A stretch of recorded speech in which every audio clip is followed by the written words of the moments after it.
How are you viewing this move from Durant? Well, I'm viewing it as the weakest move I've ever seen from a superstar. Plain and simple. That's just how I look at it. It's not that he's leaving Oklahoma City. If you're not happy there and you want to move on and you want to grow as a player, there's nothing wrong with that. He's one of the top 3 players in the world. He's a quintessential superstar. He deserves all the credit in the world for the talent that he possesses. But the flip side is this. They were up 3-1 in the Western Conference Finals. Not 1, not 2, but 3 different times. He was 48 minutes removed from getting to the NBA Finals by winning the Western Conference. 3 times he failed, particularly in Game 6. And you depart for the team that beat you when you're on the cusp of getting to the finals yourself or ultimately winning the championship for the franchise that you've been with since you've come into the NBA, I think it's incredibly weak. And I don't want to hear any comparisons to that of LeBron James when LeBron James left Cleveland for South Beach. When LeBron left Cleveland, the cupboard was bare. He was basically the only dude in Cleveland. It was LeBron James and a bunch of no-names. In the case of Kevin Durant, you have one of the top 5 players in the world as your teammate. You've got Billy Donovan, who's proven to be an exceptional coach. You've got a coaching staff. You've got a first-class organization. You've got Enes Kanter, Steven Adams, and all of these boys. You are legitimately a championship contender. You are the difference. You are the superstar, and you depart for the team that beat you, that's the 2-time reigning defending Western Conference champions, who's won a championship in the last 2 years. You're jumping on a bandwagon as far as I'm concerned. That's just the way that I look at it. I don't think there's any way to deny that. All the reporters, whether it's Ramona, it's Chris Broussard, everybody doing an exceptional job, pointing out the things that they point out. I don't disagree with anything anybody is saying. But in the end, what it comes down to is that Kevin Durant is one of the top 3 players in the world, and he ran away from the challenge that he faces in order to jump on the bandwagon of a team that's a little bit better, that's already rife with at least one superstar, a couple of guys that can really, really get it done. I just view it as him jumping on the bandwagon, and I think it's the weakest move I've ever seen by a superstar, plain and simple. Anything but just being around good people and getting better every single day. And let's just have some fun playing ball. Let's just all get better and see what happens. I'll put in work, prevail, we're the champions, and it's amazing. It is amazing, and he's coming back. Kevin Durant signing a 2-year, $53 million deal on Monday. We bring in our pal, the man who brought it, NBA insider Chris Haynes. It's not bad money, but relative to what we've seen in the NBA, boy, it's a bargain. How did this one go down, Chris? It's more than bargain. It's a downright steal. Look, Kevin Durant, usually when you finish a season so strong and you're going into free agency, you want to cash out. Yeah. Durant gave a little bit of cash back, a little bit too much if you ask me. It was a little bit, he didn't have to do that, but I think it shows Kevin Durant's willingness to keep this thing together long term. And so when you talk about what he did, rival teams are looking at Draymond Green, Klay Thompson, a couple years down the road, thinking that they possibly may bowl. But it would be very difficult for them to do so and try to find higher pastors, more money, a better role, when Kevin Durant took almost close to $10 million less to keep this thing intact. So I think it really shows that all that talk they were doing all season long about sacrificing on the court, they're showing that they're willing to do it off the court and in their paycheck. Boy, are they ever. Talk about putting your money where your mouth is. Kevin Durant did just that. Let's talk about the Gordon Hayward World Tour. He knew it was going to happen sooner or later and make it sooner. Durant opted out but made it clear he would return. 2-year deal with the Warriors worth approximately $53 million. In just moments, we'll find out exactly why it's that particular length and that amount of money and what could be to come. Our Chris Haynes broke the story, and he is here. So the NBA's first $200 million man is Curry, Livingston, Iguodala, West, and now the big one, KD.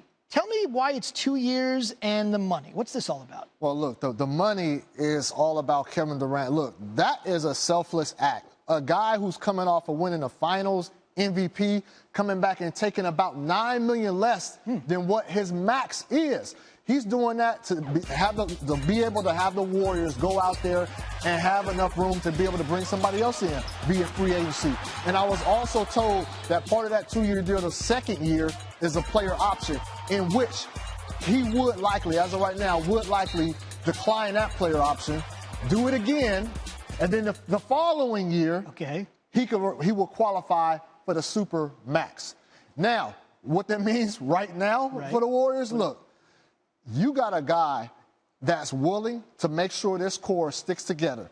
He declined his option in the first place last month, yes, which allowed the Warriors to retain the bird rights to Sean Livingston and Andre Iguodala. And so now you see how they were able to get paid, and Durant is still doing that. Man, I've never seen anything like this. When I got the word this was going down, I was like, what? Excuse me, how much? For Durant? We talking Durant here?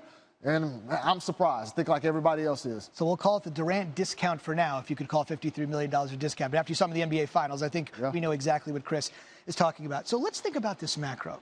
You got a $200 million player in Steph Curry. This guy is eventually going to get his money. Iguodala got his money. Livingston and West, smaller deals. Clay's going to have to get his money. Joe Lacob, the owner, has said, money is no object, not just a cliche. We're willing to do whatever. So you tell me, eventually, with the salaries and then the luxury tax, how much money are they going to be shelling out to keep this intact? Well, it's going to get bizarre, and it's going to get. But look, Zoop, when you have a roster that's put together right now, look, people jumping on them talking about it's a super team. They did it the wrong way. Well, most of their guys are guys that they drafted and they developed into these type of players. Correct. And so the Warriors are always going to have the right to pay whatever they want to pay. They'll but keep them because those are bird guys. Now, with that being said, couple years from now, when Clay is a free agent, Draymond's a free agent, there will be a tough decision to be made. But look, when you have a guy like Kevin Durant, a newbie to the team, saying, hey, look, I'm going to take less to make sure this gets done, you would have to think that other guys will fall in line when it's their turn to do the same thing to try to keep this dynasty in place. But that's a problem down the road. As of right now, they're just happy that they have a couple more years to be able to keep this championship core intact. So it's follow the leader. Again, the bird rights, named after Larry Bird, essentially allows teams to kind of retain their own free agents, giving them an incentive to stay with the team that drafted them. And as Chris said, obviously, most of the Warriors are homegrown. This guy's an exception, but obviously most of them are homegrown. All right, so most of the guys have been taken care of here. They did have 9 free agents, though, when we began at 12:01 a.m. Saturday morning. So in your mind, what's the biggest priority left for the champs? Next, out of the free agents that the Warriors have, JaVale McGee. JaVale McGee. And I know that for a lot of people that may sound strange, but look at what JaVale McGee has done this year. He has been a consistent producer off the bench for the Warriors. He gives them that aerial threat. And that's that's kind of a change of pace when you look at, they start with Zaza Pachulia, a guy who's a rugged defender, but he doesn't get off the ground. When JaVale comes in, that changes the game tremendously. Draymond Green, Stephen Curry is able to get inside the paint, throw the ball up, and allow JaVale McGee to go do what he does. And they play him in limited minutes, which limits a lot of his blunders. And it's just the perfect situation and perfect team for his skill set. And so if they don't bring him back, then you're talking about Zaza Pachulia, possibly, he's a free agent, and then David West. 2 similar guys who stay on the ground. Below the basket. Below the basket. You need that above the basket threat in JaVale McGee. I think he's their next priority. Did you hear that, Shaq? JaVale McGee. You heard it here first from Chris Haynes. A home run move today with the Warriors getting Durant at a discount. Chris, thank you. We're in really good shape right now to have this opportunity. The past is the past. It's definitely fueled us. Why not take care of business? Redemption. The Warriors are NBA champions again. That they are, Mike Green, and according to his partner Jeff Van Gundy, playing that on a loop for many Junes to come may not really be that much of a stretch. But many teams in the NBA stretching every dollar in every conceivable scenario to try and catch them as NBA free agency hits its 3rd day. How will the West be won? With a ton of firepower. You know the deal. What's already been done? Let's take a look. Here's what's next. You got the Hayward watch coming up. Where's Melo headed? You know the deal with the no-trade clause. And the next tier of free agents still to be decided, guys like Otto Porter and Danilo Gallinari. Words that will literally make NBA fans stop. Woj has news. He literally was just on his phone just like a second away. If I could just tear you away from it for 1 second, Adrian is here. First things first, we talked about Hayward here, the biggest, most sought-after free agent available at this moment. What are you hearing? What's your phone telling you? Well, as we speak, the Jazz are still in a meeting with him in San Diego, where Hayward has an off-season home. Jazz general manager Dennis Lindsey, their coach Quinn Snyder, his best friend on the team, Joe Ingles, who just agreed to a $50 million plus deal the other day. And part of their ownership group drove down from L.A. last night to San Diego, and they're making their case, getting really the last crack here at Gordon Hayward before he's got to make his decision. Let's think about Hayward here. In his 7 years in the league, he's increased his scoring each of his first 7 years, blossoming into a terrific player. Could be ending up back in Utah. Pretty sure George Hill won't after the Ricky Rubio news. So where might he be headed? And that was a big part of it. Gordon Hayward loved the idea of Ricky Rubio as their point guard there. That was part of the reason for that trade. Okay. George Hill, sources tell Ramona Shelburne and I, he is in L.A. today, meeting with the Lakers. They're in a meeting as we speak with their management, Magic Johnson, Rob Pelinka, and they're discussing a one-year deal at a fairly significant number with injuries, with a toe injury that lingered all through last year. The market hasn't been kind to George Hill this summer. He wanted a longer-term contract. What he may be able to get here in L.A. now is a partnership with Lonzo Ball for 1 year, and the Lakers keep their salary cap space going forward with Hill. If they do a one-year deal, they're talking seriously. There's interest on both sides. That toe injury really hampered them in their playoff series against Golden State. So if you're a Utah Jazz fan watching us somewhere around this country, keep your eye on Southern California, whether it's San Diego with Hayward or in L.A. with George Hill. Last thing, Carmelo Anthony, the no-trade clause. We obviously saw what's happened to the Knicks organization with Phil Jackson, Steve Mills ascending possibly all the way to the top. We'll wait to see about that. What is the latest on this guy? Well, Cleveland had been he'd been willing to waive his no-trade for Cleveland throughout this process. That was the one team. What we reported last night, what changed is Houston is now on that list. He is open to waiving his no-trade if Houston or Cleveland can find an avenue to get a deal done in New York. The reason it's changed with Houston, Chris Paul went from L.A. to Houston, teamed up with James Harden, and that's put Houston in the game here. I want to ask you one quick follow-up on Carmelo. We're going to keep talking to you because obviously the news is continuing to break here. Real quick on Melo, the previous relationship with Mike D'Antoni in New York fizzled. D'Antoni comes back. He's the coach of the year. Would he have to acquiesce to D'Antoni now instead of the other way around in New York? I think it is a concern. It is going to have to be talked through. I think the difference and what the Rockets are hoping for, it will not be Carmelo's team. He's going to be a third option on that team. The ball, they're not playing through Carmelo Anthony the way Mike D'Antoni had to play through him in New York. And I think, listen, this is a league about accumulating talent right now to go at Golden State. If he ends up in Houston, management there believes Mike D'Antoni and Carmelo Anthony are going to have to figure it out. They'll have to coexist. As Daryl Morey said, it is indeed a weapons race. Utah's biggest weapon for the moment, they hope, is Gordon Hayward. Back to Hayward. What's the timetable on this sort of stuff? We waited till 12:01, breathlessly following all your tweets the other night. But now, what's the timetable for him? Because he seems like he's the biggest fish out there at this very moment. Well, listen, going into this, he had hoped maybe 24, 48 hours. But I think that this is very likely going to be a really difficult decision for him because he's got a great situation in Utah. They've got good young talent. He's become an all-star there. He's playing with a great general manager, a coach who's built an offensive system around him. Miami, Boston are very attractive. There's a lot to like there. So this will take on a life of its own. To predict how long it takes someone to make this kind of a life decision, I don't think this is going to be easy. And I do know in talking to people close to Gordon, he's really laboring over this. No question about it. Obviously, in Boston, the possible reunion with Brad Stevens, what a story that would be.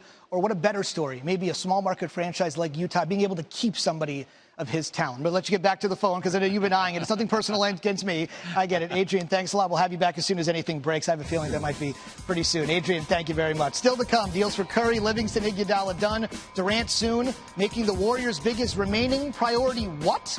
You might be surprised at the answer from our Warriors insider. That's coming up in just a First pick in the 2017 NBA Draft. The 76ers select Markelle Fultz. It's unbelievable, really. Something I've been dreaming about. He's already promising some big-time things. The Sixers did not get much big-time production out of the point guard position last year. Philly's point guards averaged 9 points a game, with only the Bulls averaging fewer. In fact, the last Sixers guard of any kind who averaged 20 a game, AI. That was over 10 years ago. Now he's playing 3-on-3 for Ice Cube. No pressure there, Markelle. The scoring wasn't an issue for Fultz in college. Put up over 23 points per game a year ago, and his one-and-done year at Washington would happen to be the most of any major conference player. Fultz in action tonight. He's going to be taking on Tatum, so the 1-3 swap rears its head again. Mark J. Spears is in Salt Lake City, so you tell me, tip-off 7 Eastern, less than an hour away. You're on the court. What's the buzz for these two getting together for the first time of many, I would think? Well, everybody's excited about Marshall Faulk's debut. Luck would have it that he would be playing against the Boston Celtics in his first Summer League game. You know, the Celtics decided not to take him, traded down 2 spots with Philly, and instead took the 3rd pick. They were asked, he was asked about whether or not it bothered him that the Celtics did that or that he's playing him the first game. And he said, no, it's just another Summer League game. I don't believe that. I met this kid at the Hoop Summit last year, and I asked him about Josh Jackson being the #1 ranked kid on ESPN. He said, well, I think I'm the #1 ranked kid. So this kid's pretty competitive. He's giving us some coach speak. I think he'll be pretty fired up to play against the Celtics after they passed on him. Hey, Mark, on the other side with Tatum, I got to ask you this. Ainge famously said the reason we traded down is because the guy we wanted at 1, we could get at 3, which leads me to believe they're super high on him if they were going to select him at 1. I know all the talk is about Fultz, but what's this other kid saying? Yeah. Well, I mean, hey, look, beauty is in the eye of the beholder, and Danny Ainge really liked Tatum. You know, behind us a little while ago, Jaylen Brown, the second-year player of the Celtics, was working with Tatum, and Tatum's kind of like lodged to his hip now. This is his mentor, even though he's only been in the league a year. So both of them are working hard. They're the first one in, the last one's out, just like he was a year ago as a rookie. So keep an eye on those 2 guys, but I don't think Tatum's going to be a big impact player for the Celtics this year, kind of like Jaylen Brown, probably about 10 to 15 minutes a game. But the Celtics certainly have excitement with these 2 young guys working together to become great. Yeah, the future is indeed bright, not to mention all those draft picks. On the other side here, Chauncey Billups has turned down the Cavs general manager position. You spoke to Mr. Big Shot about passing on this shot. What is he saying? Why? Well, it was somewhat surprising. Hey, look, there's only 1 of 30 of these jobs in the NBA, and he passed on it, and he just told me it wasn't the right fit and it wasn't the right time. He said there was a perception out there that his family did not want him to go to Cleveland.